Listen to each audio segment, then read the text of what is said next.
as well as communications and committee report. Is there an objection? The chair hears none. The Secretary General is hereby directed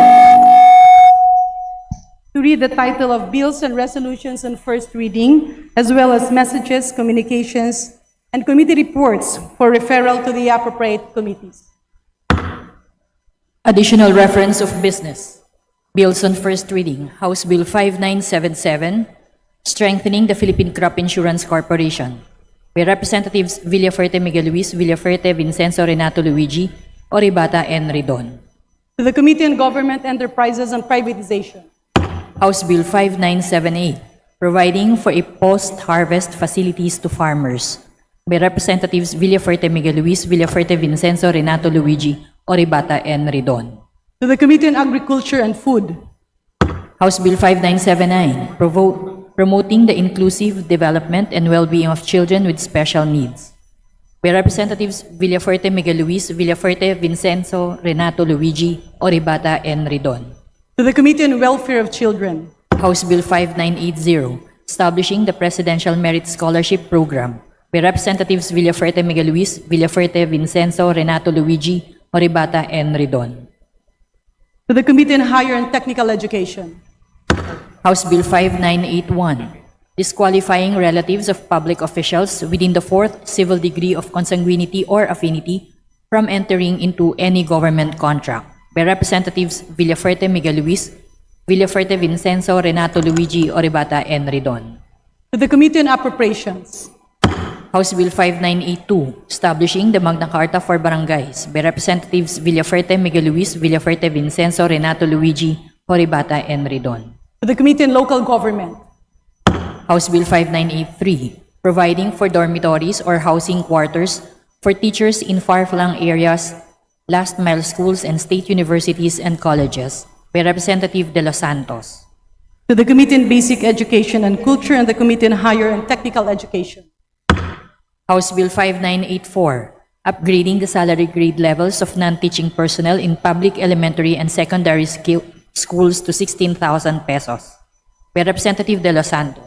To the Committee on Appropriations. House Bill 5985, providing internet access for agribusiness sector, by Representative De Los Santos. To the Committee on Information and Communications Technology. House Bill 5986, granting mental health wellness leave to all employees in the private sector, by Representative De Los Santos. To the Committee on Labor and Employment. House Bill 5987, providing for a Magna Carta for workers in the informal economy, by Representative De Los Santos. To the Committee on Labor and Employment. House Bill 5988, providing for a system of earlier voting for qualified senior citizens, pregnant women, and PWDs, by Representative De Los Santos. To the Committee on Suffrage and Electoral Reforms. House Bill 5989, establishing the National School Feeding Cloud Kitchen System, by Representative Singson Mihan. To the Committee on Basic Education and Culture. House Bill 5990, providing education pathways for basic education students, by Representative Singson Mihan. To the Committee on Basic Education and Culture. House Bill 5991, amending masustansyang pagkain para sa Batang Pilipino Act to include undernourished children in secondary schools in its coverage, by Representative Singson Mihan. To the Committee on Basic Education and Culture. House Bill 5992, mandating the procurement from small-scale producers in the implementation of the National Feeding Program, by Representative Singson Mihan. To the Committee on Basic Education and Culture. House Bill 5993, amending the NSTP Act of 2001 by institutionalizing a civic documentation requirement for all program components, by Representative Salceda. To the Committee on Higher and Technical Education and the Committee on Basic Education and Culture. House Bill 5994, strengthening the Basis Conversion and Development Authority, by Representative Singson Mihan. To the Special Committee on Basis Conversion. House Bill 5995, providing for the Magna Carta of Barangay Health Workers, by Representatives Yap Eric and Yap Edvic. To the Committee on Local Government. House Bill 5996, providing for the Magna Carta of Barangays, by Representatives Yap Eric and Yap Edvic. To the Committee on Local Government. House Bill 5997, converting the Dr. Eva Macaraeg Macapagal National Center for Geriatric Health under the Jose R. Reyes Memorial Medical Center as the National Center for Geriatric Health and Research Institute by To the Committee Representatives on Yap Health. Eric and Yap Edvic. House Bill 5998, establishing a comprehensive, integrated, and sustainable reintegration program for overseas Filipino workers by Representatives Yap Eric and Yap Edvic. To the Committee on Overseas Workers Affairs. House Bill 5999, imposing excise tax on plastic bags by Representatives Yap Eric and Yap Edvic. To the Committee on Ways and Means. House Bill 6000, further amending the Philippine Teachers Professionalization Act of 1994 by Representatives Yap Eric and Yap Edvic. To the Committee on Civil Service and Professional Regulation. House Bill 6001, instituting a comprehensive national care plan to encourage cooperation, accountability, and research for the education and support of persons with autism by Representatives Yap Edvic and Yap Eric. To the Committee on Health. House Bill 6002, promoting the adoption of digital payments for financial transactions of the government and merchants by Representatives Yap Edvic and Yap Eric. To the Committee on Banks and Financial Intermediaries. House Bill 6003, promoting the inclusive development and well-being of children with special needs by Representatives Yap Edvic and Yap Eric. To the Committee on Welfare of Children. House Bill 6004, granting an annual compassionate paid leave of 5 days to officials and employees in the private and public sectors by Representative Loria. To the Committee on Labor and Employment and the Committee on Civil Service and Professional Regulation. House Bill 6005, institutionalizing the Philippine Bamboo Industry Development Council by Representative Loria. To the Committee on Agriculture and Food. House Bill 6006, renewing the franchise granted to Katigbak Enterprises San Pablo City Incorporated by Representative Loria. To the Committee on Legislative Franchises. House Bill 6007, providing for the Magna Carta of Barangay Health Workers by Representative Loria. To the Committee on Local Government. House Bill 6008, repealing the rice tariffication law by Representative Singson Mihan. To the Committee on Agriculture and Food. House Bill 6009, strengthening, empowering, and enhancing the financing and other support programs for MSMEs by Representative Singson Mihan. To the Committee on Micro, Small, and Medium Enterprise Development. House Bill 6010, establishing a legal scholarship and return service program by Representative Chua. To the Committee on Higher and Technical Education. House Bill 6011, amending sections 58 and 59 of the DILG Act of 1990 by Representative Singson Mihan. To the Committee on Public Order and Security and Safety. House Bill 6012, transferring the National Fire Training Institute from the Philippine Public Safety College to the BFP by Representative Singson Mihan. To the Committee on Public Order and Safety. House Bill 6013, amending sections 4 and 12 of the Fire Code of the Philippines of 2008 by Representative Singson Mihan. To the Committee on Public Order and Safety. House Bill 6014, establishing a program to formalize micro and small enterprises through simplified registration, transitional support, and access to government assistance by Representatives Romualdez Ferdinand Martin, Romualdez Sierra Marie, Romualdez Andrew Julian, and Asidre. To the Committee on Micro, Small, and Medium Enterprise Development. House Bill 6015, mandating the Philippine Postal Corporation to adopt a modernized Zone Improvement Plan Code system by Representative Matibag. To the Committee on Government Enterprises and Privatization. House Bill 6016, amending the Coconut Farmers and Industry Trust Fund Act to strengthen its implementation, align fund utilization with industry expansion and farmer needs by Representative Arbison Monier Jr. To the Committee on Agriculture and Food. House Bill 6017, providing for the Magna Carta of Barangay Health Workers by Representative Arbison Monier Jr. To the Committee on Local Government. House Bill 6018, establishing the National Center for Geriatric Health and Research Institute, creating regional geriatric specialty centers in DOH-retained hospitals by Representative Arbison Monier Jr. To the Committee on Health. House Bill 6019, providing for government assistance to private basic education by Representative Arbison Monier Jr. To the Committee on Basic Education and Culture. House Bill 6020, to modernize the development of MSMEs by Representative Arbison Monier Jr. To the Committee on Micro, Small, and Medium Enterprise Development. House Bill 6021, strengthening the Philippine Commission on Women as the National Gender Equality and Women's Rights Mechanism by Representative Matibag. To the Committee on Women and Gender Equality. House Bill 6022, instituting a national land use policy by Representative Mastura. to the Special Committee on Land Use, House Bill 6023, regulating the use of treatment technology for municipal and hazardous wastes by Representative Mastura. to the Committee on Ecology and the Committee on Energy, House Bill 6024, regulating the manufacture, importation, sale, distribution, use, advertisement, promotion, and sponsorship of electronic nicotine delivery systems and electronic non-nicotine delivery systems, heated tobacco products, and other imitation tobacco products by Representative Cruz Ricardo. to the Committee on Trade and Industry and the Committee on Health, House Bill 6025, providing a scholarship and return service program for future allied health professionals by Representative Cruz Ricardo.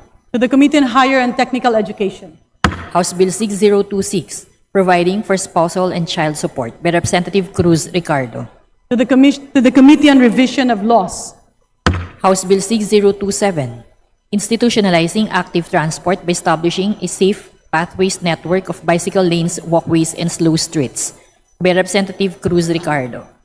to the Committee on Transportation and the Committee on Sustainable Development Goals, House Bill 6028, regulating the development and use of AI systems in the Philippines by Representative Cruz Ricardo. to the Committee on Information and Communications Technology, House Bill 6029, strengthening the tertiary education subsidy by Representative Cruz Ricardo.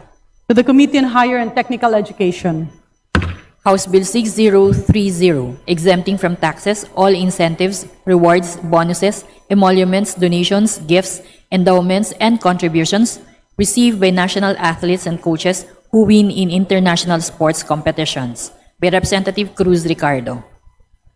to the Committee on Ways and Means, House Bill 6031, promoting gender equality by amending discriminatory provisions against women, amending Articles 14, 96, 124, 211, and 225 of the Family Code by Representative Cruz Ricardo. to the Committee on Women and Gender Equality, House Bill 6032, prohibiting the possession and use of heated tobacco products and vapor products, including its consumables and devices in all educational institutions by Representative Cruz Ricardo. to the Committee on Basic Education and Culture and the Committee on Higher and Technical Education, House Bill 6033, institutionalizing the Teacher in Every Barrio program by Representative Montes. to the Committee on Basic Education and Culture and the Committee on Higher and Technical Education, House Bill 6034, providing for the management, control, regulation, and utilization of rainwater runoff and the improvement of ecological characteristics of catchments to address flooding and other supply needs in urban and rural centers by Representative Montes. to the Committee on Public Works and Highways, House Bill 6035, expanding the application of the proceeds of the Special Education Fund by Representative Montes.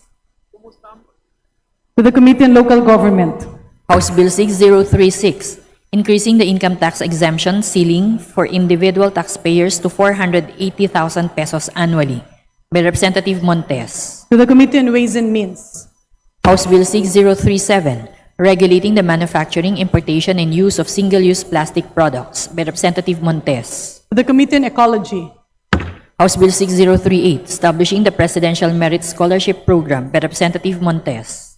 to the Committee on Higher and Technical Education, House Bill 6039, enhancing unemployment insurance benefits by Representative Montes. to the Committee on Government Enterprises and Privatization, House Bill 6040, providing for the revised Cooperative Code of the Philippines by Representative Montes. to the Committee on Cooperatives Development, House Bill 6041, lowering the optional retirement age for government workers from 60 years to 56 years by Representative Yap Christopherson.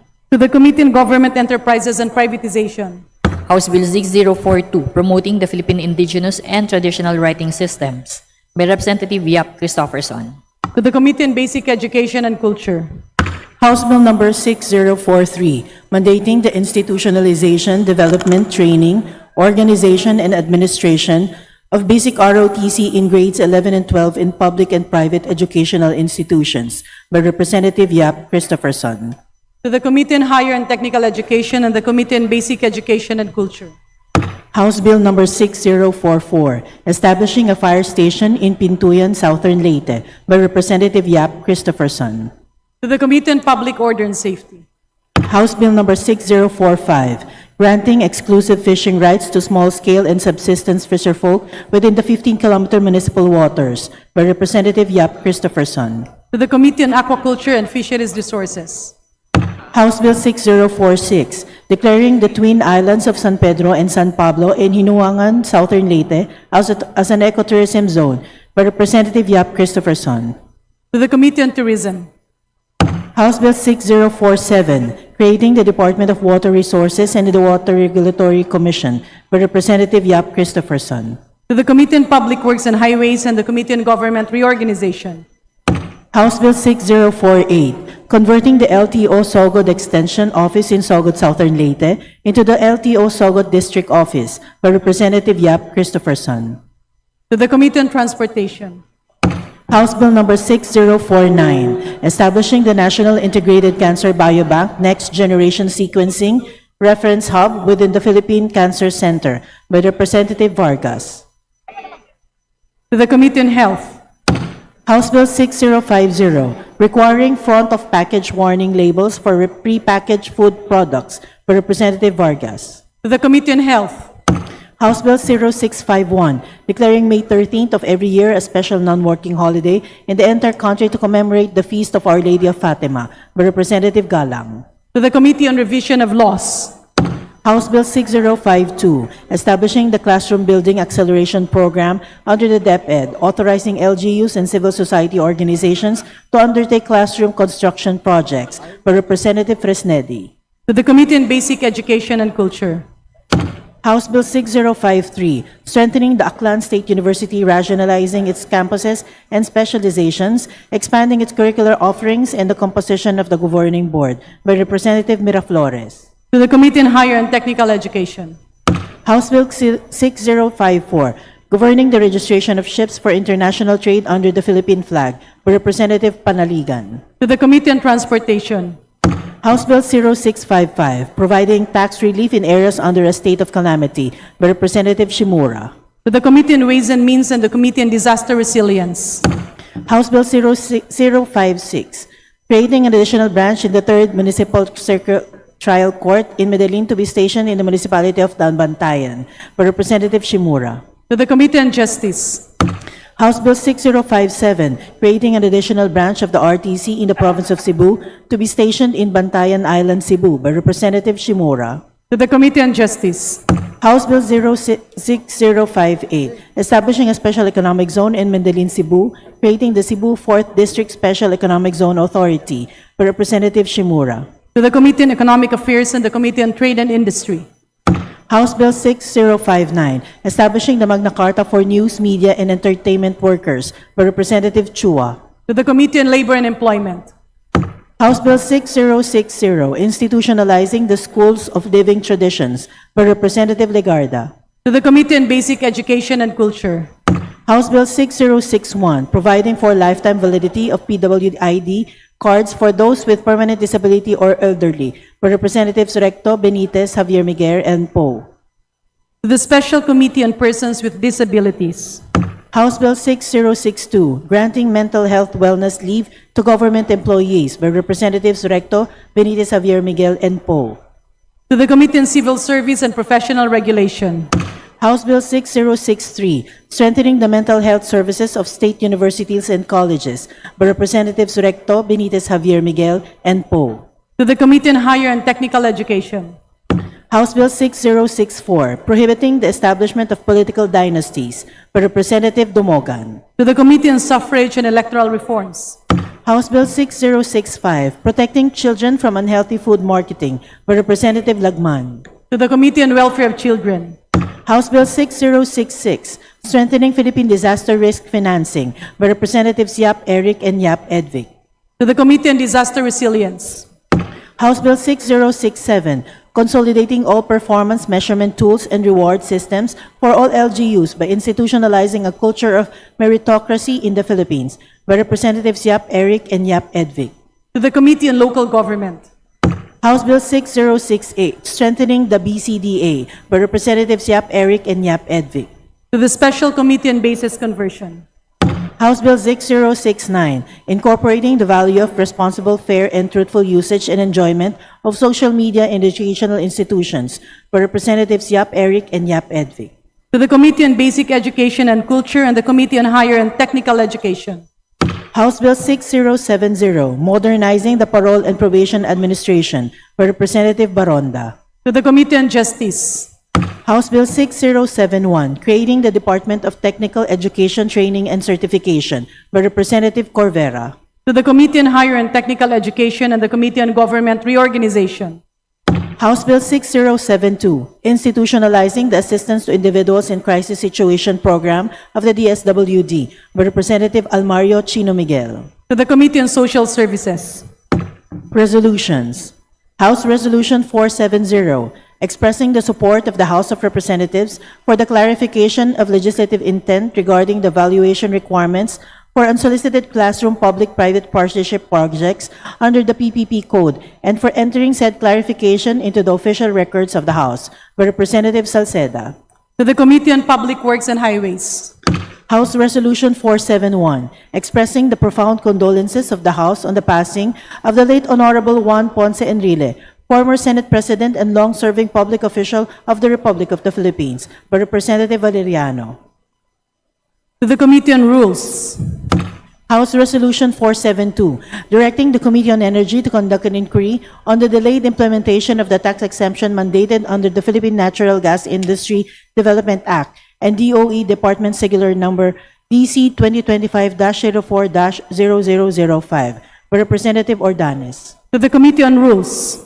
House Resolution 473, honoring the life and legacy of the late Juan Ponce Enrile and expressing profound condolences to the bereaved family by Representative Albano. To the Committee on Rules.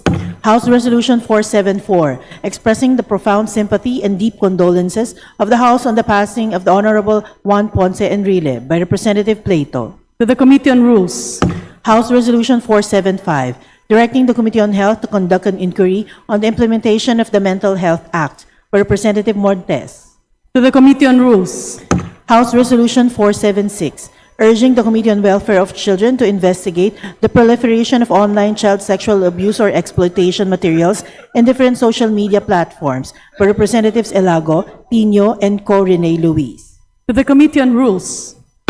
House Resolution 477, directing the Committee on the Welfare of Children and the Committee on Health to conduct an inquiry on the persistent and widespread incidence of stunting among Filipino children by Representatives Elago, Co. Rene Luis, and Tino. To the Committee on Rules. House Resolution 478, urging the Committee on the Welfare of Children and Committee on Human Rights to immediately conduct an investigation on the spate of reported aerial bombings conducted by the military and its impact on the situation and well-being of children by Representatives Elago, Tino, and Co. Rene Luis. To the Committee on Rules. House Resolution 479, commending the people and Parliament of the BARMM for the passage of the more progressive Bangsamoro Labor and Employment Code of 2025 towards a more progressive Bangsamoro by Representative Mendoza. To the Committee on Labor and Employment. House Resolution 480, expressing the profound sympathy and heartfelt condolences of the House to the family of the Honorable Eduardo Edigul Rivera Gullias, former representative of the 3rd District of the Province of Cebu and 1st Legislative District of Cebu during the 9th, 10th, 11th, 13th, 14th, 15th, and 18th Congresses by Representative Mendoza. To the Committee on Rules. House Resolution 481, expressing the profound sympathy and heartfelt condolences of the House to the family of the Honorable Eduardo R. Ermita, former representative of the 1st Legislative District of Batangas during the 9th, 10th, and 11th Congresses, and Executive Secretary under the administration of President Gloria Macapagal Arroyo, by Representative Mendoza. To the Committee on Rules. House Resolution 482, resolution honoring the late former Senate President and Chief Presidential Legal Counsel Juan Ponce Enrile for his untiring service, exemplary leadership, and outstanding contributions to the country and the Filipino people, by Representative Arenas. To the Committee on Rules. House Resolution 483, urging the DOF and the BIR to implement one-year moratorium on taxes to areas that have been severely affected by September 30, 2025 earthquake in the province of Cebu by Representative Shimura. To the Committee on Ways and Means and the Committee on Disaster Resilience. House Resolution 484, recognizing, congratulating, and commending Alexander Tagire Jr. for winning bronze medal in the Modern Mixed Martial Arts Boys category, 50 kilograms, at the 3rd Asian Youth Games held on October 22 to 31, 2025 in Bahrain, by Representative Cayton. To the Committee on Youth and Sports Development. House Resolution 485, recognizing, congratulating, and commending Brenda Ramos Zinampan for bagging 4 gold medals in the women's category at the 23rd Asia Masters Athletics Championships held on November 5 to 10, 2025 in India, by Representative Cayton. To the Committee on Youth and Sports Development. House Resolution 486, expressing the profound sympathy and condolences of the House on the demise of the Honorable Senate President Juan Ponce Enrile, by Representative Olivares. To the Committee on Rules. House Resolution 487, expressing the profound sympathy and condolences of the House on the demise of veteran actress Rosa Rosal and honoring her remarkable contributions to Philippine cinema, broadcasting, and humanitarian service, by Representative Olivares. To the Committee on Rules. House Resolution 488, directing the appropriate committee to conduct an urgent and comprehensive inquiry into the grave and serious allegations publicly asserted by former Representative Zaldico involving President Ferdinand R. Marcos Jr. and former Speaker Martin G. Romualdez in connection with the purported 100 billion budget insertion in the fiscal year 2025 budget, by Representative Duterte Paulo. To the Committee on Rules. House Resolution 489, expressing the profound condolences of the House to the family of the Honorable Jose Gavino Puyat Jr., former representative of the Lone District of the province of Surigao del Sur during the 7th Congress and of Region 11 during the interim Batasang Pambansa, by Representatives D. Faustino, Marcos, and Libanan. To the Committee on Rules. House Resolution 490, expressing the profound condolences of the House to the family of the Honorable Juan Ponce Enrile, former Senate President and representative of the 1st Legislative District of the province of Cagayan during the 9th Congress, by Representatives D. Faustino, Marcos, and Libanan. To the Committee on Rules. Message from the Senate. Message dated November 17, 2025, informing the House that on November 13, 2025, the Senate adopted Senate Concurrent Resolution 3, reconstituting the Philippine Congress Bangsamoro Parliament Forum pursuant to Article 6, Section 3 of Republic Act Number 11054, or the Organic Law for the BARM, in which it requests the concurrence of the House. To the Committee on Local Government. Committee Report. Committee Report Number 17, submitted by the Committee on Agriculture and Food on House Bill Number 994. To the Committee on Rules. Majority Leader. Madam Speaker, may we acknowledge the visitors of Congressman Engineer Joseph Salvador Tan, the Punong Barangay Manuel Santiago, Angelit Taar, Frances Marcelo, Ms. Danica Duska, Mr. Mark Vincent Fernandez, School Head, Santa Rosa Elementary School, Santiago City, the Punong Barangay Renante Bautista, SK Chairwoman Lucy Claire Mateo, the Barangay Secretary J.P. Holson, and the Barangay Treasurer Rosale Lotino.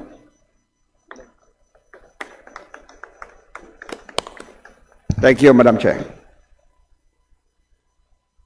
To the officials from Barangay Malvar and Barangay Nagazican, Santiago City, headed by Punong Barangay Manuel Santiago and Punong Barangay Reynante Bautista, guests of the Honorable Joseph Salvador Tan, welcome to the House of the People. Majority Leader. Madam Speaker, we may acknowledge the presence of guests in the gallery. We have the guests of Honorable Representative Crisel Lagman of the 1st District of Albay, and they are Councilor Patrick Chan of Santo Domingo, Albay, and Mr. Peter Chan. the guests of the brilliant representative of the 1st District of Albay, the Honorable Crisel Lagman, may we acknowledge Councilor Patrick Chan of Santo Domingo, Albay, and Mr. Peter Chan. Please rise to be acknowledged. Welcome to the House of the People. Majority Leader. Madam Speaker, in accordance with our rules governing inquiries in aid of legislation, I move to refer the following House resolutions to the appropriate committees.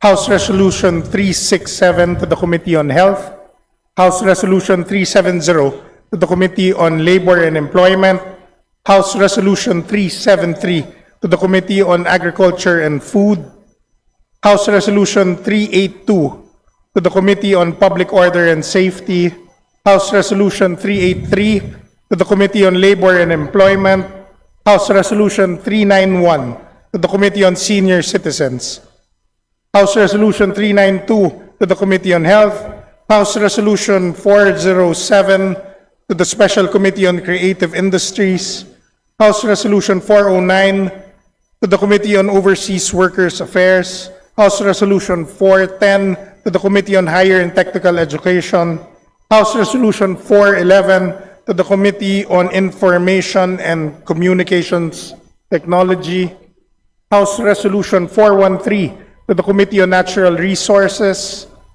House Resolution 414 to the Committee on Government Enterprises and Privatization, House Resolution 415 to the Committee on Government Enterprise and Privatization, House Resolution 416 to the Committee on Government Enterprises and Privatization, House Resolution 418 to the Committee on Natural Resources, House Resolution 421 to the Committee on Public Works and Highways, House Resolution 422 to the Committee on Natural Resources, House Resolution 425 to the Committee on Basic Education and Culture, House Resolution 432 to the Committee on Disaster Resilience, House Resolution 449 to the Committee on Natural Resources, House Resolution 450 to the Committee on Health, and House Resolution 452 to the Committee on Disaster Resilience. So moved, Madam Chair, Madam President. Any objection? Madam Speaker, sorry, Hearing none. Speaker pala. The House resolution as mentioned are hereby referred to the appropriate committees as mentioned by the Majority Leader. Majority Leader. Madam Speaker, pursuant to our rules governing inquiries in aid of legislation, I move to refer the following speeches to the appropriate committees. By Representative De Lima on November 11, 2025, to the Committee on Housing and Urban Development. By Representative Matibag on November 11, 2025, to the Committee on Welfare of Children. By Representative Ko on November 11, 2025, to the Committee on Climate Change. By Representative Elago on November 11, 2025, to the Committee on Welfare of Children. By Representative Po on November 12, 2025, to the Committee on Natural Resources. By Representative Caiton on November 12, 2025, to the Committee on Natural Resources. And by Representative San Fernando, November 12, 2025, to the Committee on Labor and Employment. So moved, Madam Chair. Madam Speaker. Any objection? Hearing none, the speeches as mentioned by the Honorable Majority Leader is hereby referred to the appropriate committees. Majority Leader. Madam Speaker, I move for the change of referral of the following measures. House Bill number 195 from the Committee on Agriculture and Food to the Committee on Trade and Industry. House Bill number 4884 from the Committee on Economic Affairs to the Special Committee on Globalization and WTO. So moved, Madam Speaker. Any objection? Hearing none, said motion is approved. Majority Leader. Madam Speaker, I move to include additional co-authors to House Bill number 2286 and House Resolution numbers 426, 489, and 490 as contained in the list to be submitted by the Committee on Rules. So moved, Madam Speaker. Any objection? Hearing none, the additional co-authors to the corresponding House bills are hereby added. Majority Leader. Madam Speaker, last Wednesday, November 12, we adopted House Resolution number 458, expressing the profound condolences of the House of Representatives to the family of the Honorable Eduardo Edigul Rivera Gulas, former representative of the 3rd District of the Province of Cebu during the 7th Congress and the 1st Legislative District of Cebu during the 9th, 10th, 11th, 13th, 14th, 15th, and 18th Congress. I move for the consolidation of similar measures, namely House Resolution number 480 with House Resolution number 458. Any objection? Hearing none, the motion is approved. Majority Leader. Madam Speaker, again last Wednesday, November 12, 2025, we adopted House Resolution number 447, expressing profound sympathy and heartfelt condolences to the House of Representatives to the family of the Honorable Eduardo R. Ermita, former representative of the 1st Legislative District of Batangas during the 9th, 10th, and 11th Congresses, and Executive Secretary under the administration of President Gloria Macapagal Arroyo. I move for the consolidation of similar measures, namely House Resolution number 481 with House Resolution number 447. Any objection? Hearing none, House Resolution 481 is hereby consolidated with House Resolution 447. Majority Leader. Madam Speaker, move to suspend session. Session suspended.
Session resumed.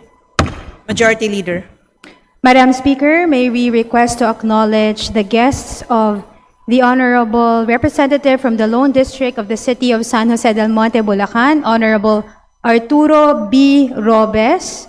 They are the barangay officials from Barangay Bagong Buhay, namely Barangay Kapitan Roger Elfa, together with Barangay Kagawads Rolly Neron, Daniel Daz, Eddie Hundangan, Guillermo Malunay, Alberto Escote, Fernando Castro, Rogelio Drio III, from Barangay Bagong Buhay, 2. Barangay Kapitan Emma De Leon, together with Barangay Kagawads Marianito Bituin, Florendo Biala, Ricardo Viador, Primo Diego, Danilo Baladad, Arnel De Vera, Florente Makadangdang. From Barangay Bagong Buhay, 3. Barangay Kapitan Angelina Batiguas, together with Barangay Kagawads Romeo Vertudes, Al Louis Labrador, Leonard Delante, Nancy Gesite, Asuncion Refugio, Mario Batiguas, and Ronald R. Bautista. From Barangay San Martin, 1st, Barangay Captain Arlandon Di Samburun, together with Barangay Kagawads Rafael D. Rocco, Albert Santiago, Alana Charis De Asis, George Lagman, Bernardo Tatad, Apolinario D. Pesado, Alberto San Diego. From Barangay San Martin, 2nd, Barangay Captain Alma P. Palakay, together with Barangay Kagawads Armando Santiago, Roberto Manlapid, Romeo Tobale, Jessica Pagicam, Florencia Zarzuelo, Wilson Castillo, Luvian Navares. From Barangay San Martin, 3rd, Barangay Captain Remedios A. Joseph, together with Barangay Kagawads Gina P. Bailon, Nino Roma Calanglang, Hilarion S. Resol Jr., Jonathan V. Boral, Teresita B. Apuam, Andy A. Error, Eduardo L. Camitan. From Barangay San Martin, 4th, Barangay Captain Christian Tamayo, together with Barangay Kagawads Paulo Perez, Jorico Tatoy, February Paloma Flores, Babeline C. Lopez, Noel De La Serna, Antonio Abutin, Ricky Tamayo, and staff members Richard Tubiera, Gerald Lu, Tisha Demafelis, Dionisio De La Cruz, Mary Ann Briones, and Emily Samson. To the guests of the Honorable Arturo Robes from the Lone District, City of San Jose del Monte, Bulacan, the San Jose del Monte Barangay Captains from the 7 barangays, welcome to the House of Representatives.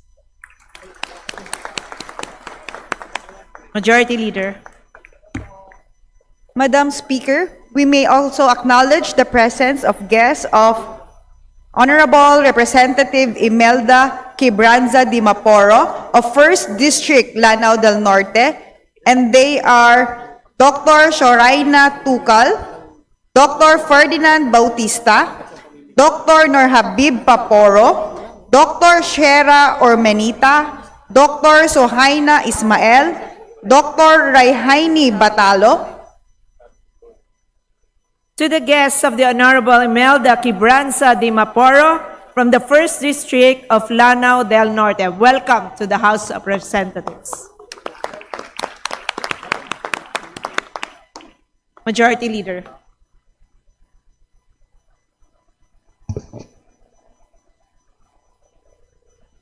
Madam Speaker, I move to elect the Honorable Ferdinand Hernandez, representative of the 2nd District of South Cotabato, as Senior Deputy Speaker, vice the Honorable David J.J.C. Suarez.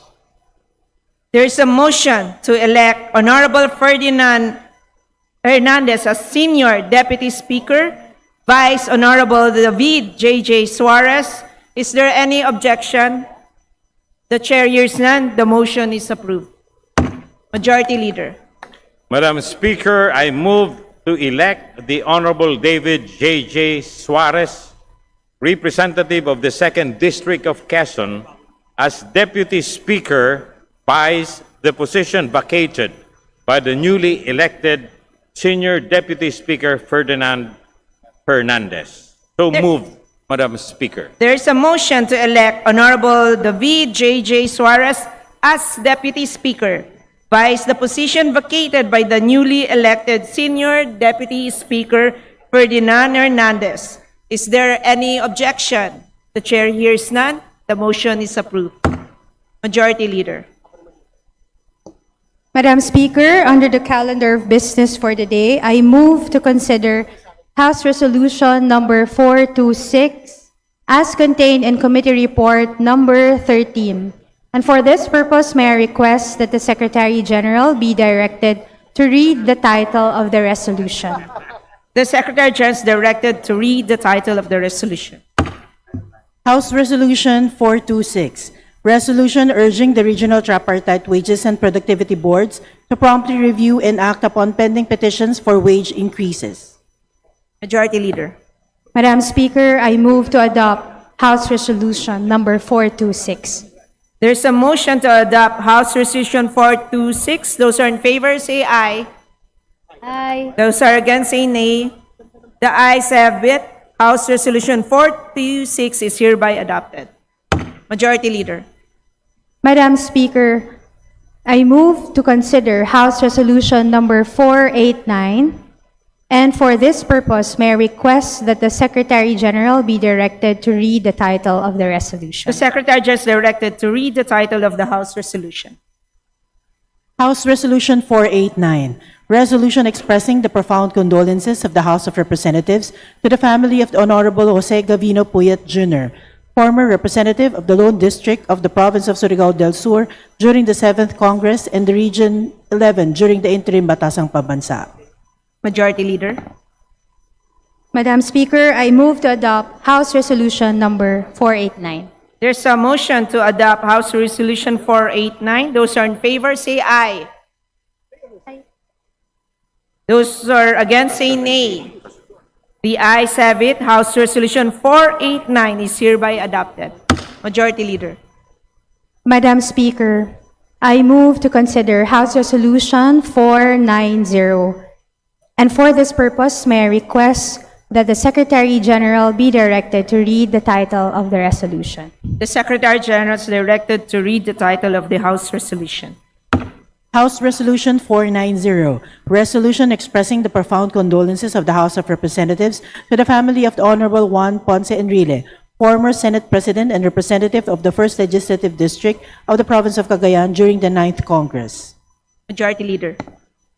Madam Speaker, I move to adopt House Resolution number 490 in consolidation with House Resolution numbers 471, 473, 474, 482, and 486. There's a motion to adopt House Resolution 490 in consolidation with House Resolutions 471, 473, 474, 482, and 486. Those are in favor, say aye.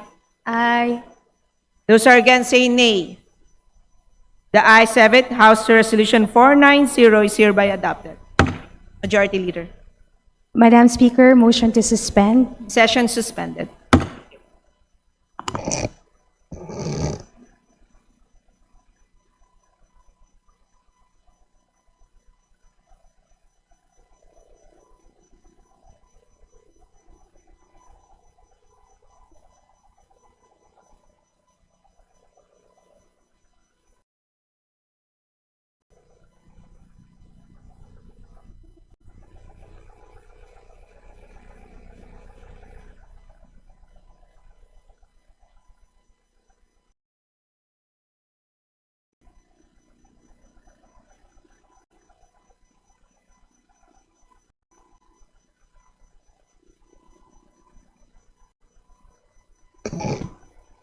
Session resumed.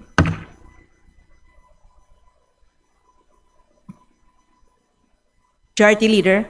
Madam Speaker, I move to adjourn session until November 24, Monday at 3 o'clock in the afternoon. Session adjourned until November 24 at 3 p.m.